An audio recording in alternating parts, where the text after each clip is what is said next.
India TV 9 news Maharashtra.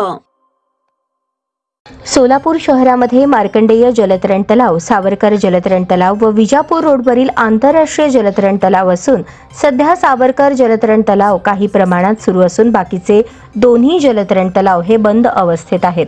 शहरातील जलतरण तलावाची दुरावस्था मोठ्या प्रमाणात झाली असून सध्या उन्हाळ्याला सुरुवात झाली असून शाळा महाविद्यालयांना उन्हाळ्याच्या सुट्ट्या पडल्यावर अनेक विद्यार्थी पोहण्याचा सराव करण्यासाठी किंवा पोहणे शिकण्यासाठी हौसेने जलतरण तलावाला येतात, पण शहरातील दोन्ही तलाव बंद असल्यामुळे त्यांची गैरसोय होत आहे। महानगरपालिका प्रशासनाच्या दुर्लक्षामुळे व अधिकाऱ्यांच्या बेफिकीर वृत्तीमुळे हे जलतरण तलाव सध्या तरी बंद अवस्थेत आहेत।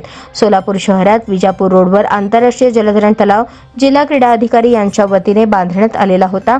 तो तलाव महानगरपालिकेने काही काळासाठी ताब्यात घेतला होता, पण कर्मचाऱ्यांच्या व प्रशासनाच्या दुर्लक्षामुळे तलावाला गळती लागून त्याची दुरावस्था होऊन तो बंद पडला। सोलापूर शहरातील क्रीडा अधिकाऱ्यांनी महानगरपालिकेकडे वर्ग केलेले जलतरण तलाव कधी सुरू होतील याची विचारणा केली असता येत्या 1 एप्रिल पासून शहरातील अशोक चौक येथील असणारे मार्कंडेय जलतरण तलाव जनतेसाठी सुरू होणार असल्याची माहिती तेथील कर्मचाऱ्यांनी दिली।